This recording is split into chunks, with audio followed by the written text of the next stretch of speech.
If you're somebody that loves the note of cumin, then you're gonna love this. So let's review Bon Parfumier 304.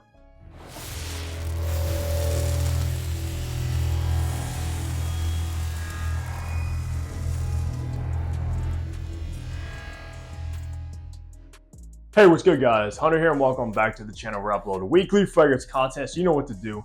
Hit the subscribe button down below and also make sure to follow me over on my Instagram page. So today in my hands is the newest launch from Bon Parfumier 304, and it's no secret now that this house is one of my new favorite discoveries of recent, guys, because if you watch my last few reviews of them or even my weekly fragrance rotations, you know I've hyped these guys up and it's for very good reason. But today we are talking about the newest launch, and we'll find out if they can keep that track record with me. But I do want to shout them out for sending this one over for a review. At the end of the day, guys, if I like the fragrance, I like it. If I don't, I don't. And it's as simple as that. And I'm not really obviously going to like every single fragrance from a house. So there will be some I love, some I like, and some I'm not really the biggest fan of. And that's just how it's going to be. So let's go over some information. Now, this was, of course, launched in 2024. Like I said earlier, the brand new launch from Bon Parfumier just recently came out. For the retail price, only 100 ml is going to run you $120, which is outstanding for any niche brand, guys. I don't know how they get away with it because the quality of these fragrances are insane. Honestly, one of the best bangs for your bucks when it comes to niche perfumery. Concentration with this one is an eau de parfum, so you are getting a highly concentrated fragrance, of course, above something like an eau de cologne and an eau de toilette, so you know this stuff is going to be pretty strong. The perfumer behind this one is the master herself, Anne Filippo. So Bon Parfumier got the master to create this one.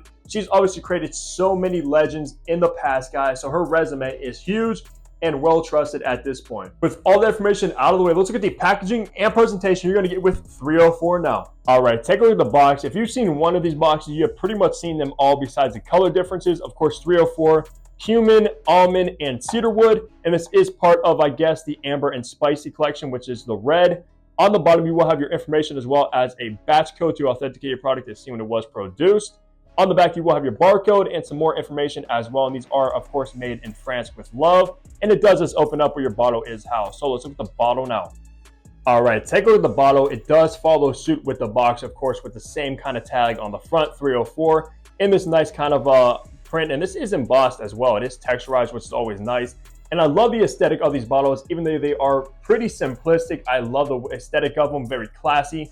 On the bottom, you have your sticker as well as your barcode or batch code. On the back, nothing going on. You do have the Bon Parfumier logo on the sides, as well as the top of the cap. Nothing inside the cap, nothing on the atomizer, and these do hold on by friction very tight. In the top, you have cumin and ginger. In the mid, you have almond, and in the base, you have cedarwood, and this will be classified as a spicy woody. So let's spray this and test out these atomizers.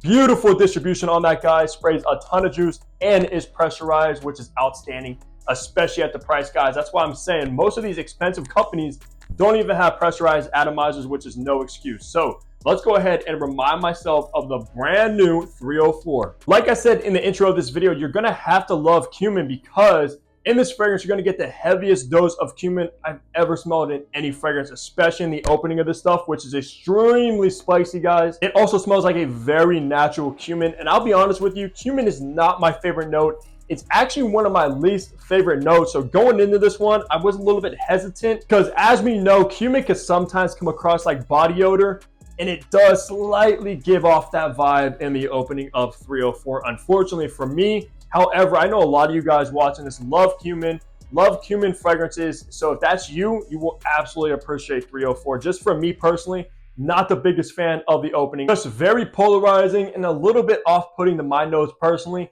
And I know that ginger is also listed in the opening, but I'm not getting any ginger, at least right away. It's just cumin front and center. Luckily though, that cumin opening only is gonna last about 2 hours when I tested this one. After that 2-hour mark, it's pretty much almost completely gone. And that's when you are gonna get that zesty, spicy ginger note, which makes it very kind of lively and gives off a kind of uplifting vibe. And I'm a big fan of ginger. Ginger has become one of my favorite notes of all time. So you are gonna get that in here.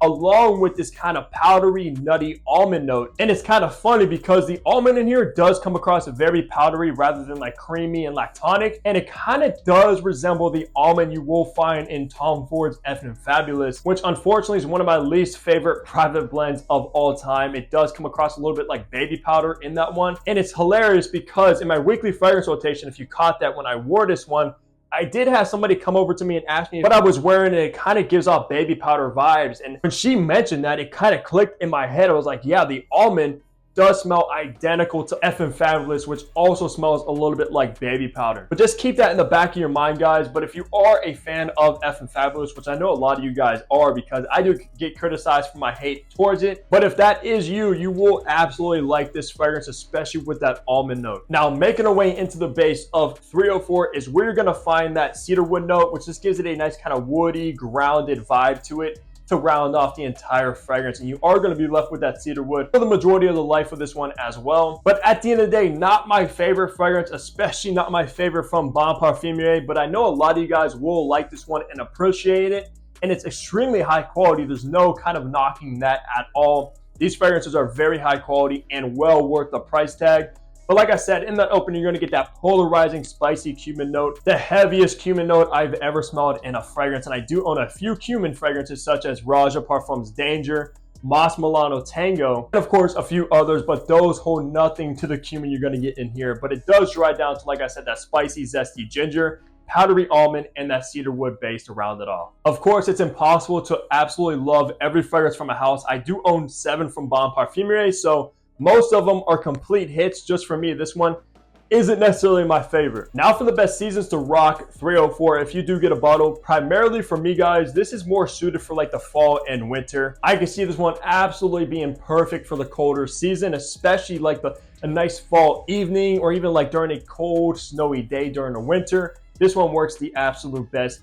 Definitely not the spring or absolutely not the summertime because of that cumin. And like I said, it does smell a little bit like body odor. So if you are sweating while wearing this one, it's not going to be a good mixture. So for occasion, the good thing about this one is it does absolutely lean a little bit more on the formal side of things. And for some reason, to my nose, when I smell cumin, it does give off more sophisticated formal vibes, and it's no difference with 304. So for me, definitely leans on the formal side rather than casual side. So something you want to wear when you're dressing up in a button up, a suit, or even a tuxedo going to a wedding or something like that where you want to dress a little bit nice and smell a little bit high quality. I could see myself personally wearing this one to a nice event, at least if I spray this maybe 2 hours before arriving once that cumin settles down a little bit. Gender, this one is right down the middle, unisex, and I believe all the fragrances from Parfumeur are targeted as unisex. There's none that really are targeted towards men or women primarily. So of course, at the end of the day, there are some that lean masculine, some that lean feminine, like the florals probably lean a little bit feminine. I've never tried those. This one though, I could see both a man and a woman rocking absolutely flawlessly if they wanted to. So if you are a woman watching this, someone you like cumin, you like spicy fragrances, you like powdery almondy fragrances, check it out. And also for the guys as well. For age groups, to me, guys, this one is very mature smelling. This isn't going to be the kind of fragrance a younger audience kind of gravitates towards, in my opinion, just because of how spicy and powdery this one comes across. I could see somebody maybe 25, 30 and up appreciating it the absolute best, but it doesn't mean if you're a little bit younger, like early 20s, you check this one out, you enjoy it, of course, rock it. There's no problem with that. No fragrance necessarily has an age group, but I'm trying to paint you guys the best picture. So wrapping the review off, talking on the performance of 304, of course, from my testing, I did get about average performance, which means you are going to get that average around 8-hour longevity, which is more than enough for any fragrance, in my personal opinion. 8 hours is good for like a whole work shift. If you work an 8-hour shift, something you're not going to have to reapply at all. And I kind of noticed that with the Parfumeur, even like their ultra fresh fragrances perform well above my expectations. This one's no difference, and you kind of expect that with a spicy kind of woody fragrance. So no complaints when it comes to longevity, and same goes for the projection as well, about moderate projection, which means it is going to push off your skin fairly nicely, but won't fill a room and be like beast mode or nuclear, which is a good thing for what I think this fragrance is targeted towards. Like I said, if you're dressing up, going to a wedding, you're not going to want to overpower everybody around you. So average performance right down the board with longevity and projection. But I will let you guys know in the first 2 hours, especially with that cumin, it does project very heavy. So at the end of the day, guys, I really do appreciate this fragrance for what it is. Like I said, just because I'm not the biggest fan of cumin, doesn't mean you guys aren't, because when it comes to fragrances, it's one of the most subjective things ever. So absolutely check this one out. If you like spicy cumin fragrances, you probably will not be disappointed. Or even if you like something like Tom Ford F and Fabulous because of the almond, worthy of checking out without a doubt. But that's gonna do it for my review, guys. Leave a like, subscribe down below if you guys haven't already, and also leave some recommendations from Bon Parfumeur if you tried any that I don't own or haven't reviewed yet. And I know I got a lot of you guys onto this house as well because you guys are always talking about them now. But of course, I'll see all of you back here in my next upload. Take care, everybody.